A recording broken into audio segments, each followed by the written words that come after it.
Scary Good. Welcome to Scary Good Goes to the Comic-Con.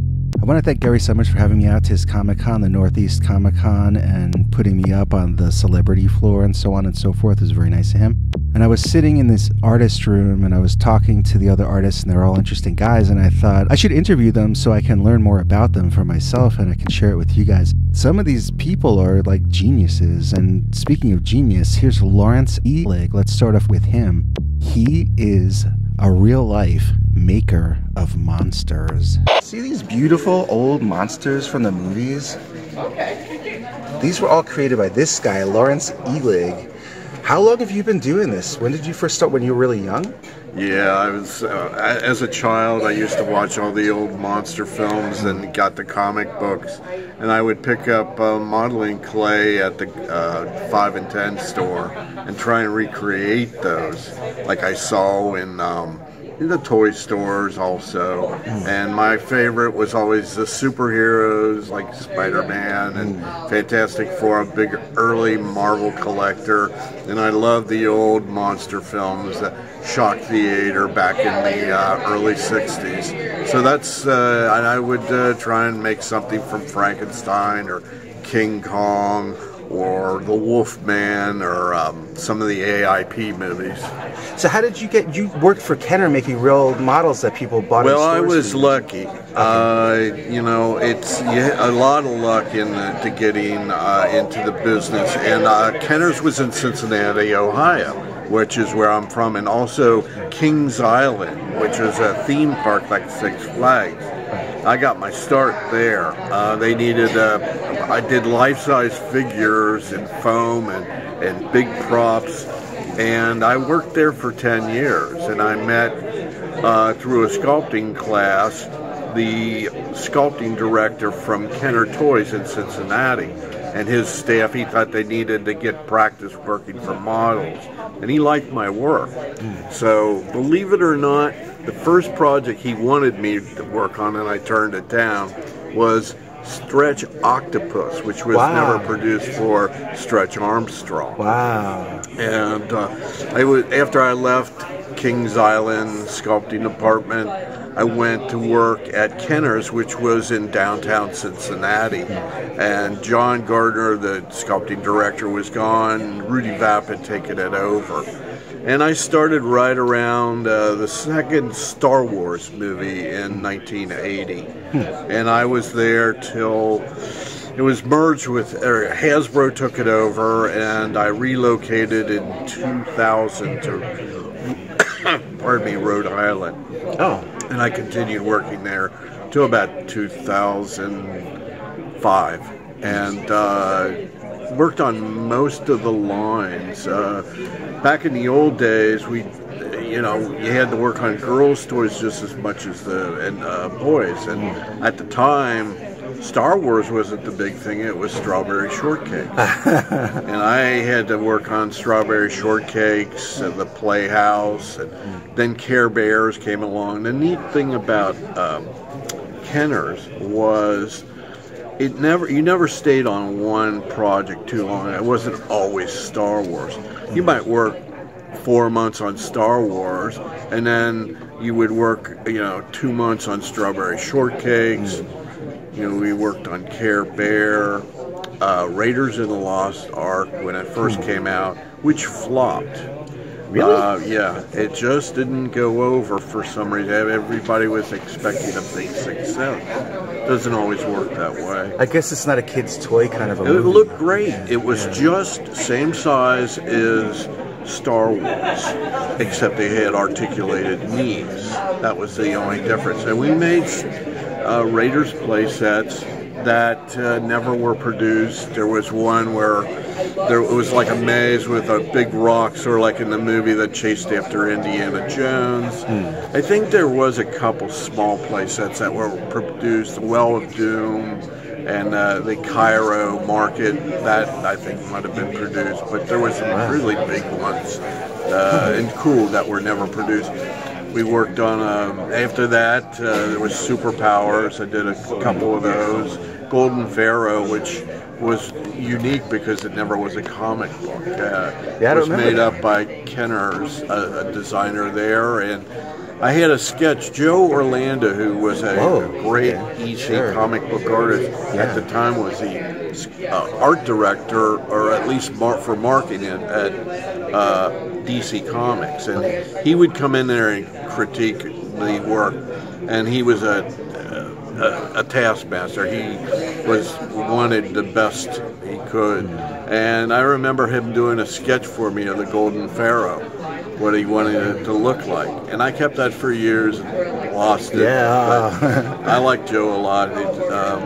Admired him a lot, but you know, we did other movies like Beetlejuice, the Real Busters cartoon show.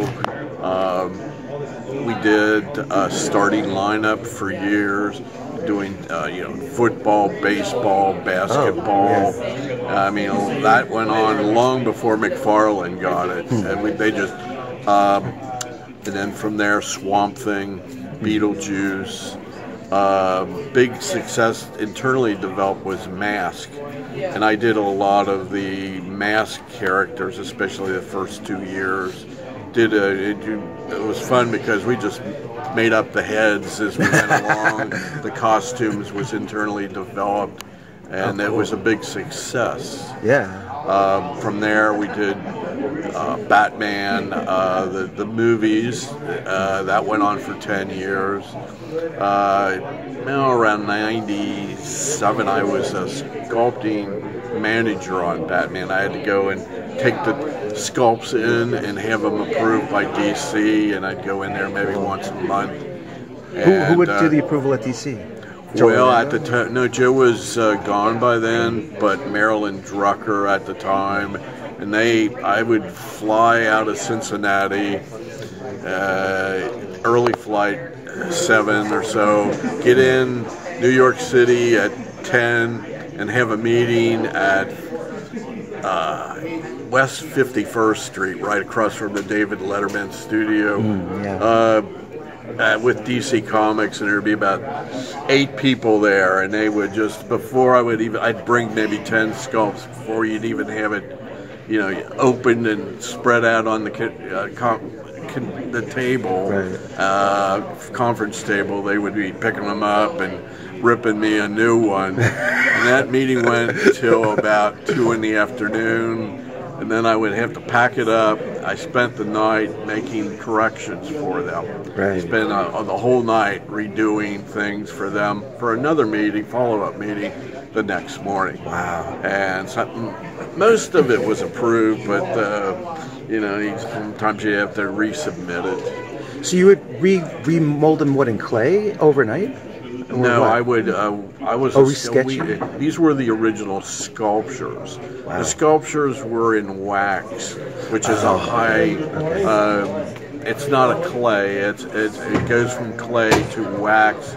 Most baby dolls are sculpted, but you can do really highly refined figures. You know, like portrait heads of Luke, or that at that very small scale. You wear optovisors like magnifying glass, and we use hot waxers. And what I showed DC was sculptures. They'd have to put their approval on it before it went to the next step, which after it was sculpted, they would make rubber molds and then hard copies, which is like these. It's a plastic,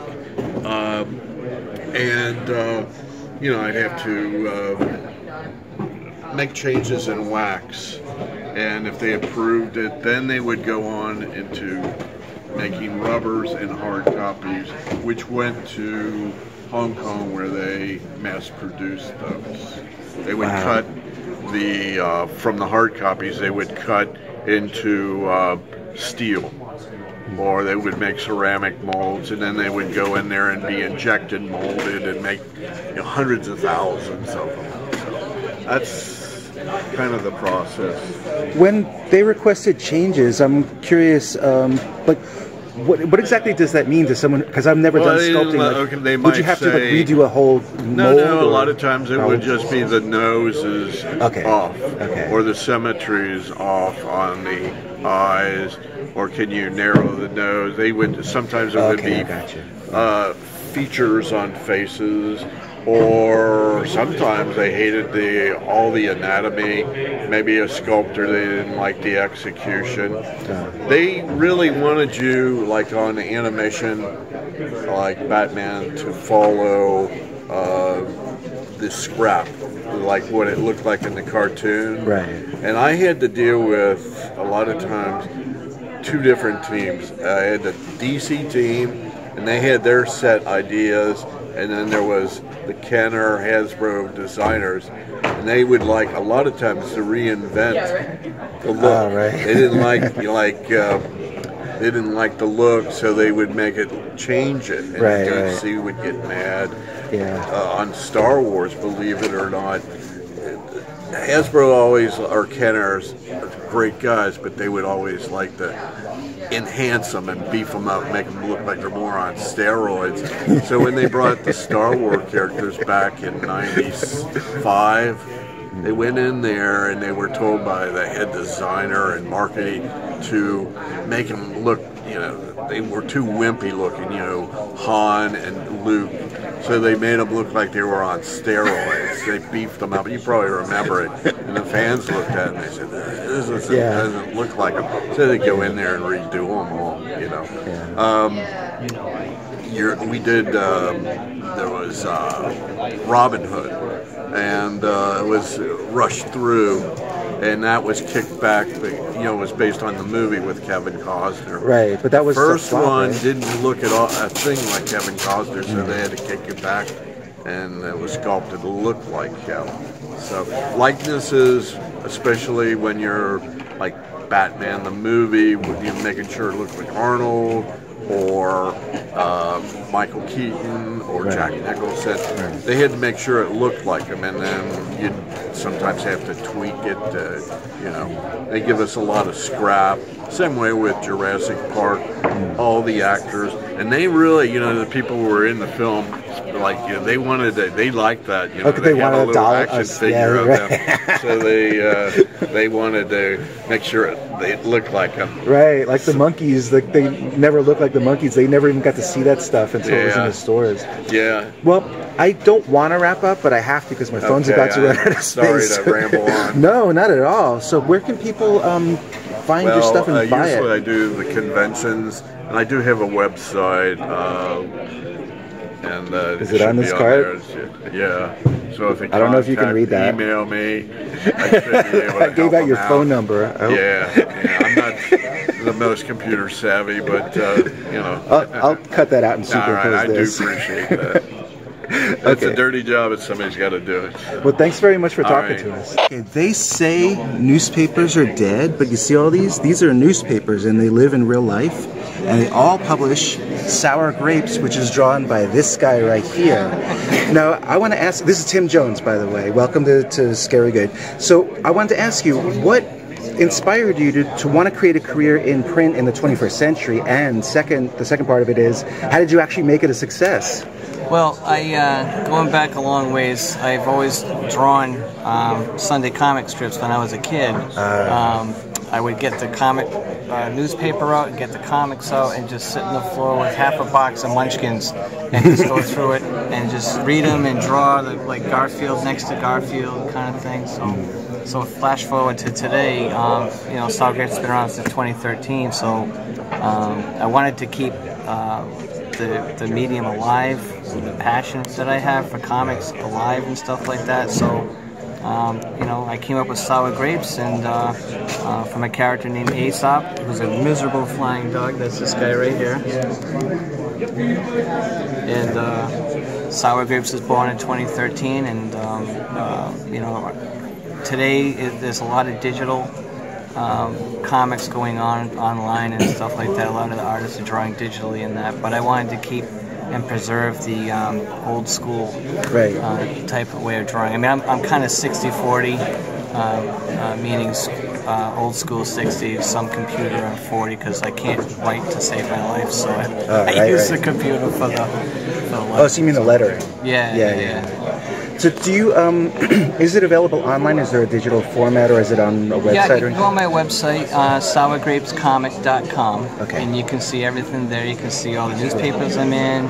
Right. Well, I'm from New York, so I can't pick up a paper and read it. So that's why I'm asking. Well, it's in 23 papers right now, so I'm trying to branch myself out into more papers than that. But on the website, there's all my press and interviews are on there, social media links, and other fun stuff, and so that's a good place to go to see everything.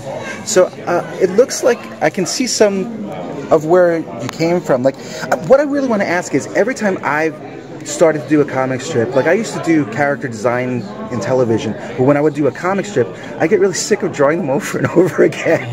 I was like, this is pointless. And now I'm doing animation. Even animation, you do it once, you make a puppet these days, you know? Yeah. So do you either really enjoy drawing them over and over again, or how do you deal with that and cope with it and stay creative and not get bored with it? Well, it's funny you say that, because I was just telling somebody here yesterday about drawing a comics, because they're interested in that, and create a character that's easy to draw, because you're going to be drawing them, thousands and thousands of times. Right. So I try and keep my comics, style simple, and but I think I enjoy drawing. I call them episodes, and so what's going on in the day of their lives today, type of thing. And, a lot of it's based on my life and my life experiences and stuff like that. Right. So it's never ending, because it's my life. So. I have another question. Where do you get dolls like this made? These are nice There's looking. a lady in Massachusetts that made those for me. I'm not sure if I'm going to be keeping them around. Oh, okay, yeah. So they're a real specialty item then. Yeah. I like them. I just thought it was a good idea to try out and have some kind of plushies and stuff. But they're expensive. Yeah. So okay. maybe, I don't know, maybe someday I'll get a bunch of them. Yeah, when you're in 46 papers. They'll be the last 46 papers in the country. It's coming soon, yeah. Is it? Yeah, that's cool. Yeah, I hope you get in New York somewhere. There's not that many papers left in New York, really, to be honest. There's not ones that pay. You gotta fish, they're there. You get the smaller papers, which are still good papers, and a lot of them are wanting to have that extra something in their paper that's attractive. Do you remember which was your first paper that you got this one in? Yeah, it was the Smithfield Times. That's where I got my start. I lived in Smithfield, Rhode Island. There you go. So I got into the Smithfield Times, and they really liked it. And I tell people, you want to start out doing this, contact your local paper. Say, hey, I'm a local guy in town. You have a newspaper. How about getting a local guy in there? And gotcha. The rest is history. I think the New York equivalent of that would be get into an underground paper, because there's only like 3 papers and they're all corporate, and you have to be in a syndicate to get into those papers. So right. You self-syndicate, right? I'm self-syndicated right now. I'm working, crossing the bridge, getting into syndication. So it's not good luck easy, with that. but No, it's not at all. It's going to happen. It's just a matter of timing, Doing what you've done already on your own is like a real accomplishment. Well, thank so you. Congratulations. Thank you. And continued good luck. This is awesome. So sourgrapescomic.com, and you can get t-shirts and books and maybe the plushies if you act fast. There is a new book coming out hopefully by the end of the month, and that picture down there is actually the cover for it. And the title of it, wait for it, is Just a Little Bit of Miserable. That's a good one. And so that's going to be coming out soon. I'm also going to be having another coloring book that's going to have it's written, I just have to draw it. Coloring book, that's an anti-bullying theme. Cool. And, starring Aesop and Ominous. Cool. Okay, so if you're in Rhode Island, you already know who this guy is, but if you're not, check out Sour Grapes, a comic strip by Tim Jones.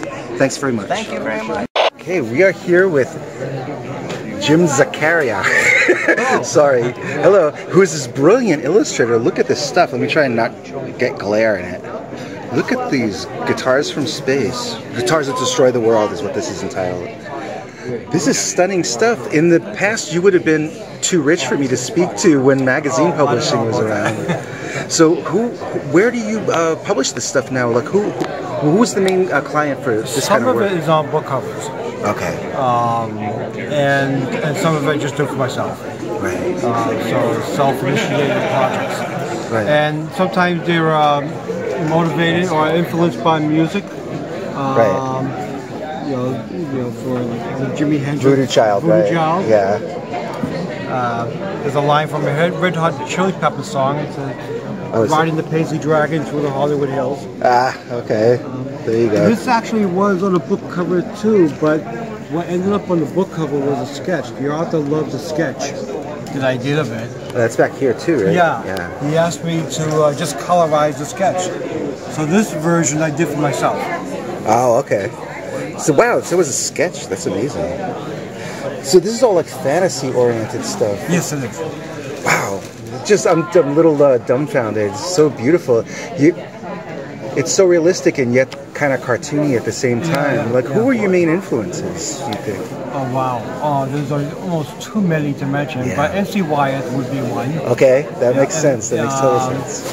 And, the usual suspects, Michael Whalen, Frank Frazetta. Okay, I can see that. More contemporary people I like would be Dave Seeley, Master Wiki, Tom Kidd. But as I said, there's so many to mention. Right. I can see a beauty in anybody's work. You sell prints directly to the public now too, yes, I do. Right? Okay, awesome. Yeah. So people can contact you where from your website or website? Yeah, Zac Design. Oh no, sorry. There's two websites. I do book covers full time. Okay. And that would be zacdesign.com. Which is ZACC or ZACC. Okay. Yep. But for the artwork, it's Jim Zaccaria Art. Okay, and that's spelled like this. Okay. So cool. Thanks so much for letting us speak to you and letting us look at your beautiful artwork. Thanks very much. The gentleman who writes these books swears to me that other people have reviewed them on YouTube and not gotten their channels taken down. So I'm going to interview him. Here's Sam Miserendino. Did I get that close? Yeah, perfect. Oh, awesome. Cool. And he writes books like If You Give a Bunny a Beer and that one, and they're called the Addicted Animals series. So what is the intended age range of your books? Well, I like to characterize them as children's books for former children. Right. It's really not, there's nothing in there that's, beyond like sort of a G-type humor. Right. I can see where I'm going to play devil's advocate. I'm not saying this is necessarily my opinion, but what would you say if somebody said, well, you're promoting using this stuff to kids by making it look like a kid's cartoon? Right. Well, I'd say it's absolutely not. That it's just humor, and there's no intention of promoting, any drug or alcohol use. Right. It's really more for adults. So. Right. If anything, it just discourages people from drinking with rabbits or smoking with bears. That's a good way to put it. Cool. So where can people find your books? Are they on Amazon? Or? They're on Amazon. They're available in Barnes & Noble. Cool. And pretty much anywhere books are. Is there a third one planned for the series? There is. Can you sneak preview what animal or what? Sure. It's going to be If You Give a Kitty a Cocktail. A cocktail? Yeah. So again, well, that's more adult. People not to drink with cats. Yeah, exactly. Okay. Well, thanks very much for talking to us, and good luck with your books, and good luck with my channel not getting taken down. Bye. I love TikTok! It's like Vine, only better! On Vine, we could only talk 6 seconds, but on TikTok, we can talk 15 seconds, which takes all the stress out of having to condenserize what you want to say, because no matter how hard I tried to shorten my ideas, I found I was always getting cut off before. In the description of this video, we've got a link to our new Scary Stories t-shirt. It's our classic skull logo, and it says Scary Stories underneath in the Kaiju Monster font. It comes in black and also black and other dark colors, such as black. Good for ladies or gentlemen, hoodies too, whatever you need. Oh, I also should plug the new Those American Girls album. It's got Madeline Starr on it and Patricia Howdigi and Colleen Great, and all the songs are written by Those American Girls. This one has no cover tracks on it. The title is Those American Girls Turn Off the TV, and you can get it from the link or links in the description.